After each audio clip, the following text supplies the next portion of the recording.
What does the Confederate flag mean to you and what does it represent? The Confederate flag to me has always stood out to be something that reminds me of racism. As far as my feelings about the Confederate flag, I didn't really think about it until it was put in my face. Like I saw it, then it would bring back feelings of what it stood for to us in the South.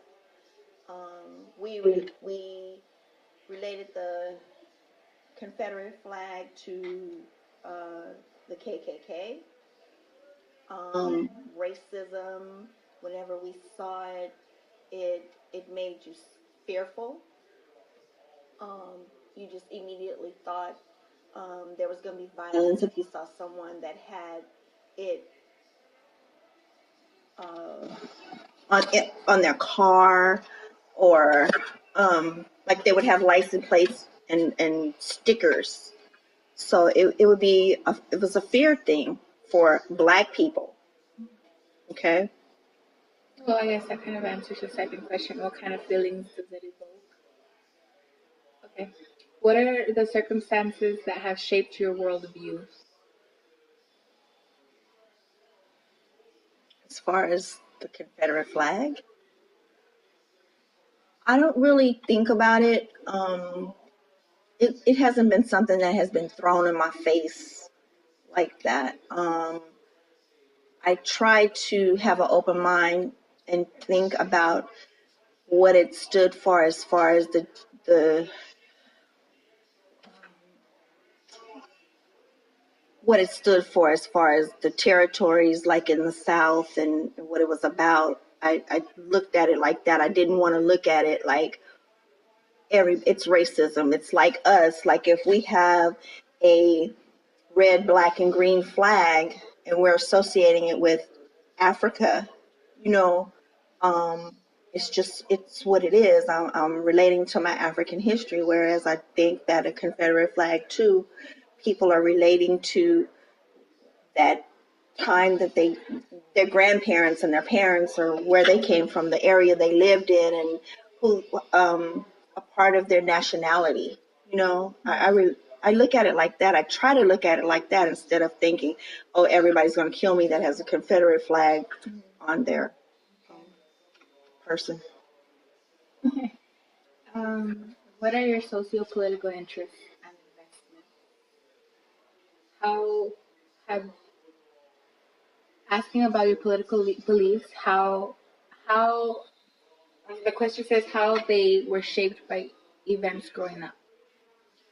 Political beliefs. Um, Growing up, I had no political beliefs. All I could do is watch my grandparents, and politics was not something that was discussed. I think it was more of a survival time for everybody, and it was during civil rights during my time. So that was more of uh, a topic. Um, of course, the KKK came up. I don't remember that. It was kept away from me. So um, I never experienced situations like that. So no, I knew they exist. You saw them on TV, Hmm. but it didn't affect But what about now? Like, what about now. I don't think about it. you No, I don't. As far as even even though I notice now that a lot of it's coming out again, it's starting to be noticeable. Like you hear a lot of stuff on the news, and people are protesting, and they're starting to come out more and be more visible. Whereas the white supremacists and KKK is kind of laid back.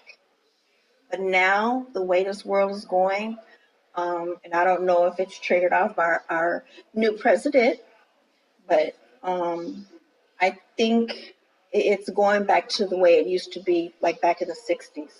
okay. Okay, the next question is what challenges have you faced or have you seen others face concerning the Confederate I have not personally seen any um, anything negative. I've seen negative feelings from my own family members, whereas, like I said, they're still in the South. So they're fearful still. And these are my siblings that live, they're in the bayous. They're not in New Orleans, which is a big city. They're more in the country. Mhm. So, well, they are in the country. They're in Thibodaux, Louisiana. So they're more fearful. And they grew up like that. My mom, she was fearful. She just, it was in her and it stayed there. And they never, they were always on guard whenever a white person came around, even if they didn't have a Confederate flag. But I'm just saying, the one instance when I did deal with that with my sister, she was fearful.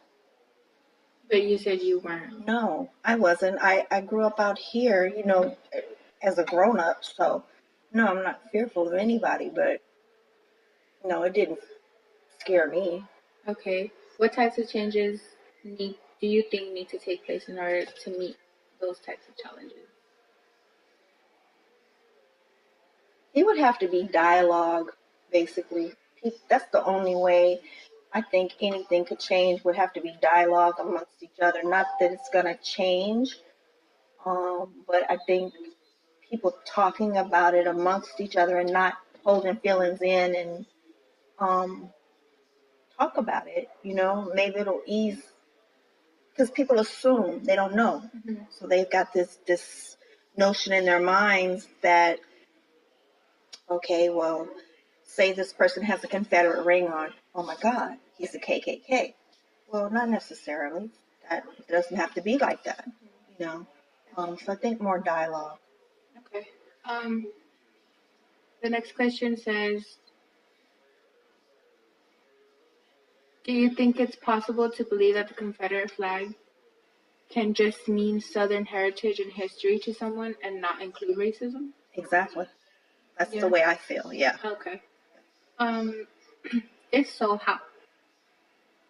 You kind of just covered that. How is this harmful? Would you say to someone who argues that for them it's just a matter of Southern pride? I wouldn't argue with that. I mean, it depends on who you are. I try to look at stuff a little different with the open mind, and that right there is exactly how I feel about it. I'm not going to say in every instance.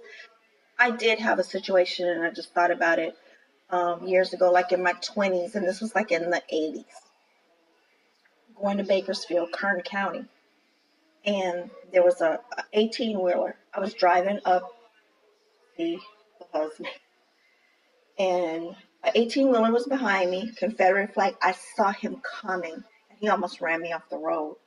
And I don't know if it was my paranoia thinking, oh my God, he's getting ready to kill me. He's KKK. Yeah. I got paranoid and got scared, but it was like he was trying to run me off the road. That was the only time I've ever dealt with that. And I don't know if it was just in my mind, because I still had that Southern stuff in my mind where you see a person like that, they're going to hurt you. They're going to harm you. Yes. Yeah. So in that instance, did he notice that you were? That's what I was going to ask. Oh, yeah. He did. He saw you, so He could see that I was knew your black. race. Yeah, I mean, if he could call me black, yeah. I'm just saying. I don't know what he sees, I mean, You don't think maybe he was like maybe he didn't see, or maybe he just had road rage and he was he could have had road stupid rage. driver or He something? could have had road rage, and I had fear. Yeah. Was it you were just coming out? You were just out here? You were new out here, or you had been out I here? had been here like maybe 8 years, Oh, okay. Okay. so I still had that mentality. Do you think it's possible for someone to embrace the flag without explicitly or implicitly promoting racism? I think so. Do you think this is a debate about the past, or is it really a debate about race and in America today? I think it's about the past. I think it's about the, well, I think it's about the past. I always think people just try to find excuses to or ways to trigger stuff off again. You know what I mean? Um, this Confederate flag stuff. Now we're starting to. It's a big deal about the statues, and like in New Orleans, they're taking down statues of what Andrew Jackson or some other people. They've been there for years. Now all of a sudden, it's a problem. So they have to take them out, and everything's starting like things that did not bother people for so many years. And not to say that it had to, because this is 2017. You know, um, they've left it there all these years. Now all of a sudden, everybody's bringing up the Confederate this, Andrew Jackson, Thomas Jefferson. It's everything's a problem, and I just think people look for excuses to trigger that stuff off again. Okay. The next question says, do you feel that the heavy lifting is done of the civil rights movement? Excuse me? Do you feel that the heavy lifting is done of the civil rights movement? I don't understand the question. When you say heavy lifting, what do you mean? Did they do all of the work?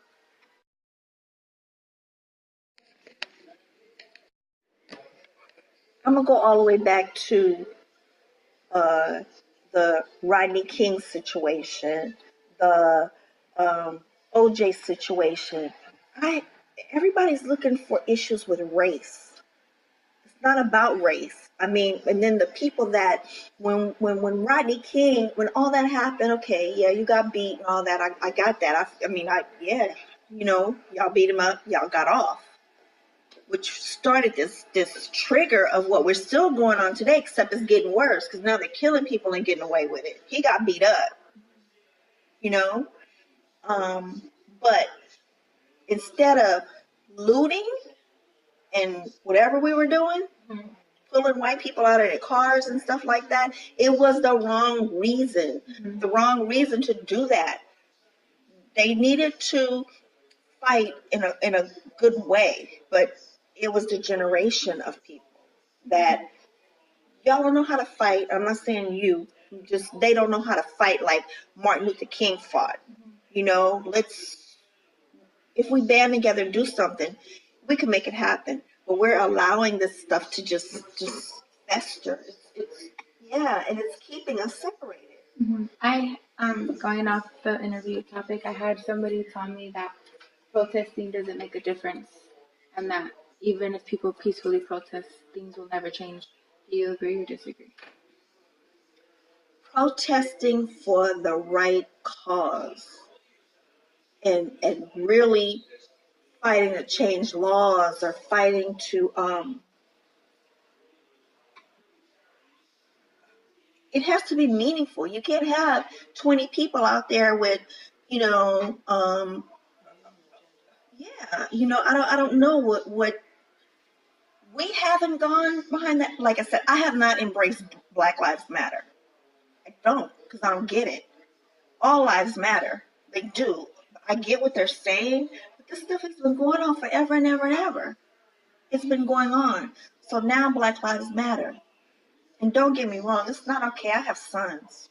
And God in heaven knows I'll probably be up there protesting if something like that happened to my kid. If it's meaningful, we're there. And you would have more people. But this generation does not know how to do it and fight. They don't know how to do it where it's meaningful to where I'm going to go out there with a sign or whatever and don't fear that I'm going to get killed. How many marches did Martin Luther King and them have? There weren't any shootings. There wasn't any of that. But we got a different society. We're in a different time. I don't know. There's always somebody that wants to keep that, Going. division. So you always have people that are instigating at what we call peaceful rioting. Not peaceful rioting, but peaceful protesting. And you always have those people that are going to go in and do something to create that divide. Yeah. Is what I'm saying. We have it at work. Oh yeah. We have it at work so bad. we have had it to where we have been in tears because it's gotten that bad. Just our friendship, the blacks decide, is that all? The blacks decide they want to pull me aside and give me a pep talk about, well, you need to you need to watch your back because they don't have our best interests, and this is work. So I got people on that side saying, well, you and Carmen, you really got to watch your back because she's for the Hispanics. And I'm sitting there going, well, am I for the blacks? And when I tell you I have gone through this since I've been at that job, they used to always tell me, why are you around the Hispanics? I'm around anybody who doesn't start trouble or keep stuff going. And I try to be friendly with everybody. But to just be in their presence all the time, no, because you're keeping a division going. We have this today, and it makes us so sick. It's like, I don't know, it's competition. It's the blacks against the Hispanics. It's amazing, and I don't get it. Do you think it's maybe because they're not used to it? Used to what? Just used to being around a different race, like other than. No. There's some people who I've heard say, I've never had any black friends. And, well, unless you live somewhere where there aren't any, I don't get it. Because when I lived in Louisiana, everything was black and white. I did not know any Hispanic people until 1975, probably. And there weren't any in where I lived. So you could say, okay, well, I didn't even know what a taco was. So, I was like, taco, what's that? Yeah. We didn't have Hispanics. We didn't have Asians, just the people that came off the ships. And they were on and off, you know what I mean? You didn't see them. But for somebody to not say, if you're not dealing with any people of another race, it's because you choose not to. Mm-hmm. There's no way you cannot. Not here in California. There's no way. So if you say, and it's been people at our job that said that. Yeah. That's amazing to me. I don't know. We're in bad shape. How do you feel about banning the Confederate flag? I don't care. If it'll lessen the load, then ban it. If it's gonna, and when you say ban it, what do you mean? People are gonna keep it out of their personal. What do you mean ban it? Like publicly displaying it. We're not allowed to do a whole lot of stuff, but we do it, so it's not gonna matter. Kind of has to do with the next question. It says, at what point do you see one person's free speech imposing on another person's pursuit of happiness?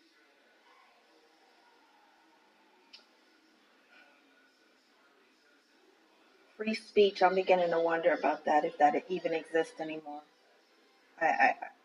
I'm really beginning to wonder. I mean, so many times you got to be politically correct about everything. You can't say this, you can't say that, you can't, Because everybody's political correct. Yeah, I'm so over the political correctness that is so stupid. A man can't take a knee because he doesn't want to, the national anthem. He doesn't have to do that.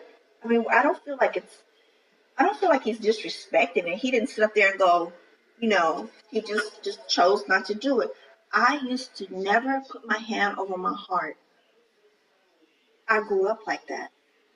When we would say the Pledge of Allegiance, I would do it in school, in Catholic school. I did it, but then as I got older, I didn't do it anymore because I felt I didn't have to. Yeah, I don't see myself doing it when we do the Pledge of Allegiance. I'll put it up only, like if I'm in a big crowd of people, I'll put it up only because I don't want to have. You don't want to stand out and look not like. Not even stand out, but I've been there and I'm just like. What's the purpose of your hand over your heart? It's saying, I love this flag. You're pledging, I guess. I don't know. I've pledged to right. No, I don't see the point, and a lot of us don't see the point. Yeah.